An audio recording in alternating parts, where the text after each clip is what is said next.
다윗이 그가 머물고 있는 시글락 땅에 돌아와 보니 아말렉 족속이 다윗의 두 아내와 남겨두고 간 처자들을 늙은 여인이나 젊은 여인을 막론하고 다 잡아갔고 그들의 소유물도 다 탈취해 갔습니다. 다윗이 위기를 맞습니다. 다윗을 따르던 자들이 너무 분하여서 돌을 들어 다윗을 치려 합니다. 여태껏 이런 일이 없었습니다. 그때에 다윗이 어떻게 용기를 얻느냐 하면 여호와 하나님 앞에 나아가 용기를 얻는데, 여호와 하나님이란 뜻을 여러분들이 잘 아셔야 합니다. 세상 사람들에게는 하나님이 되시지만 믿는 자들에게는 여호와 하나님이 되신다라는 겁니다. 여호와란 이름을 어느 때 쓰셨느냐 하면 자기 백성들에게 자신이 할 일에 대한 약속을 하실 때에 여호와란 이름을 쓰셨습니다. 자, 그렇다면 여호와 하나님께서 다윗에게 어떻게 약속을 하셨지요? 16장을 가게 되면 16장 1절을 가게 되면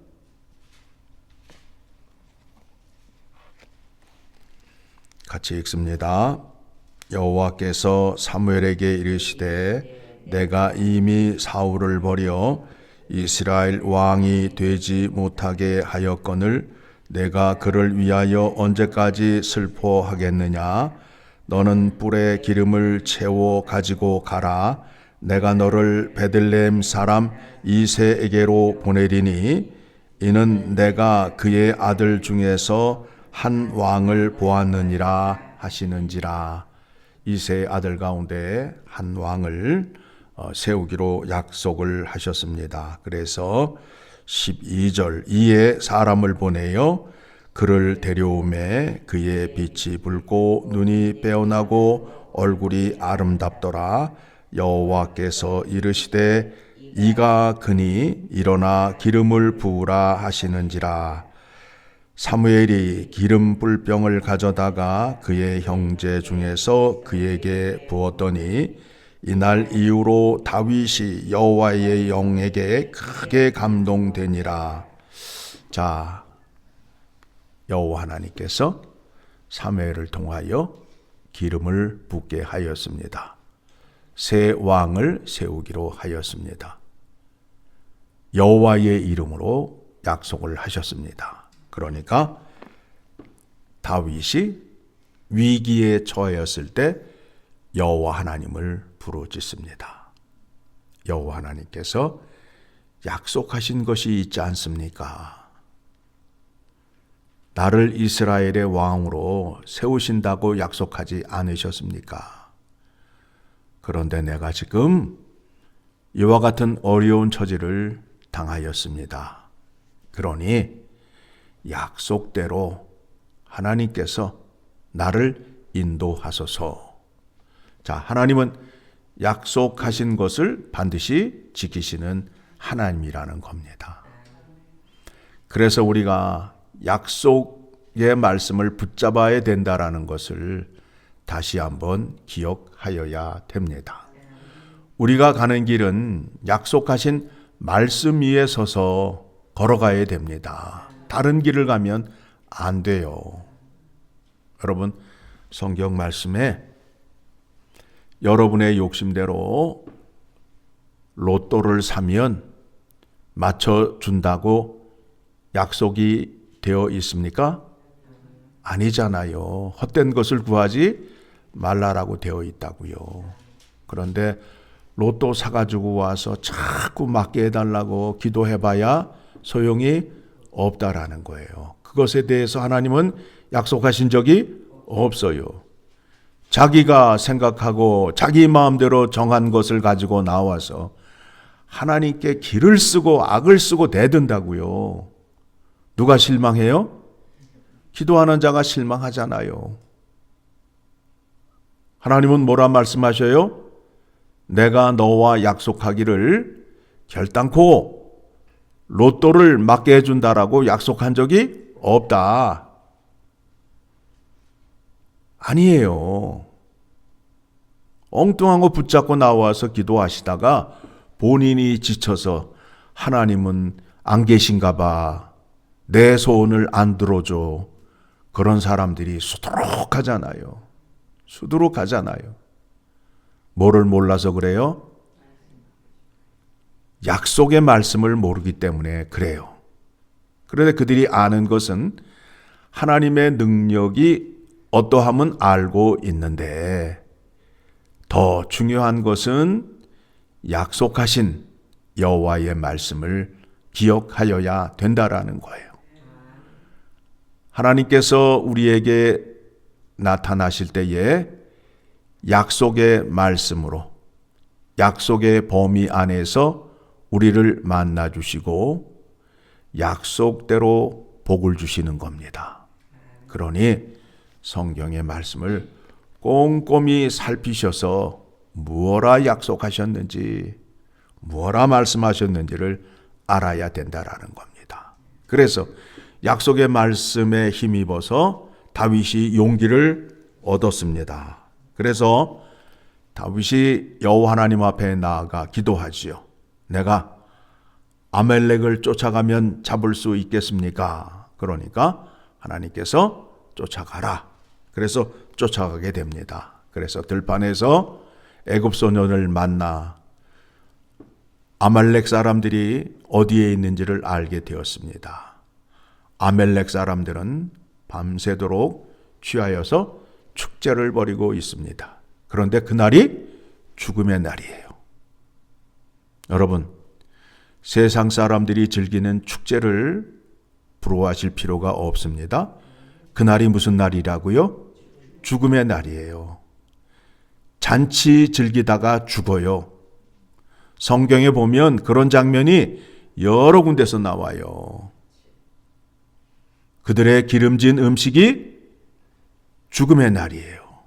부러워할 필요가 없어요. 그래서 그것을 다시 다 찾아오게 되지요. 자, 그래서 20절의 말씀 보게 되면 다윗이 또 양떼와 소떼를 다 되찾았더니 무리가 그 가축들을 앞에 몰고 가며 이르되 이는 다윗의 전리품이라 하였더라. 다윗이 가서 승리를 하였어요. 자, 아말렉은 어떤 사람들이죠? 하나님의 일을 방해하는 사람들이잖아요. 그렇죠? 그래서 하나님께서 책에 써서 외워서 기억하라. 우리의 믿음, 신앙생활을 방해하는 자가 누구예요? 사탄이잖아요. 그렇죠? 그 사탄을 누가 이기셨어요? 예수 그리스도가 이기셨단 말입니다. 이기셨어요. 자, 전쟁에 나아가 승리하면 무엇을 가져온다? 전리품을 가져온다. 그러면 예수 그리스도께서 십자가에서 죽으시고 승리하셨잖아요. 승리하신 후에 무엇을 가지고 오신 거예요? 부활을 가지고 오신 거죠. 십자가의 승리는 뭐예요? 부활이잖아요. 그래서 그 부활을 예수님께서 어떻게 하셔요? 자, 이사야서 53장을 가게 되면 10절부터 말씀 봅니다.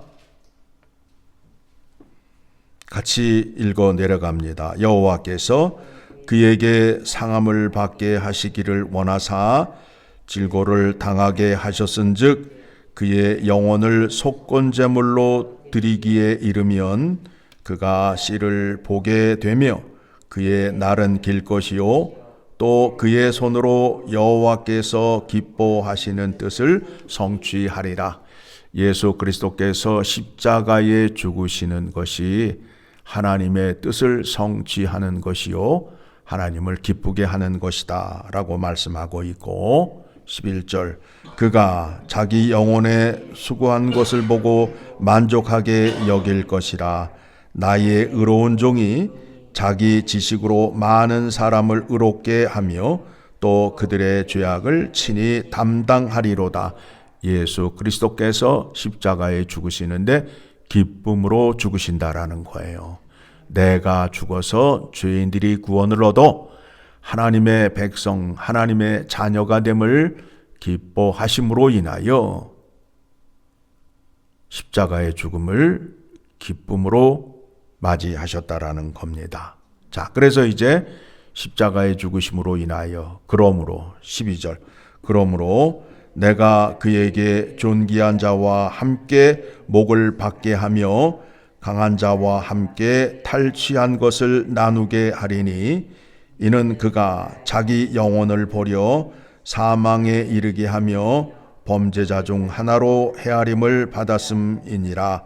그러나 그가 많은 사람의 죄를 담당하며 범죄자를 위하여 기도하였느니라. 승리하신 그 부활을 어떻게 하신다고요? 그 승리의 탈취물을 어떻게 하신다고요? 많은 사람에게 나누어 주신다라고 말씀하고 있어요.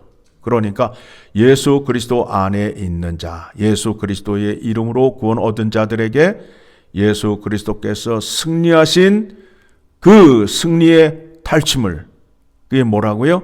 부활이란 말입니다. 부활을 나눠 주신다라는 겁니다. 그래서 다윗을 보게 되면 다윗 속에 하나님 나라 예수 그리스도가 보게 된다라는 겁니다. 그래서 이것이 다윗의 전리품이라 해서 전리품을 이제 나누어 주는 데 있어서 600명이 올라갔는데 200명은 지쳐서 못 갔어요. 400명이 가서 다음 날까지 쳐서 빼앗은 것을 가져오니까 거기에 불량한 사람들이 함께 가지 아니한 200명에는 주지 말자라고 다윗에게 말하니까 그렇지 않다. 그들에게도 똑같이 나누어 줘라. 그래서 교회에서 모든 것을 나눠줄 때 쓰레기도 똑같이 나눠주는 거예요. 누구는 주고 누구는 안 받으면 난리가 나니까, 그렇죠? 좋은 것도 똑같이, 쓰레기도 똑같이 나눠주는 거예요. 자, 그래서 동일하게 분배를 하고 그 다음에 26절에 그 전리품을 다윗이 시글락에 이르러 전리품을 그의 친구 유다 장로들에게 보내어 이르되 보라 여호와의 원수에게서 탈취한 것을 너희에게 선사하노라 하고 여러 지방에 있는 사람들에게 그 탈취물을 나누어 주는 장면을 보게 됩니다. 예수 그리스도께서 십자가에서 승리한 탈취물, 부활의 은혜를 받고 함께 누리는 자가 우리임을 기억하시고 오늘도 십자가의 영광을 기억하며 예수 그리스도께서 우리에게 주신 부활의 은혜를 감사하며 사는 여러분 되시기를 간절히 소망합니다.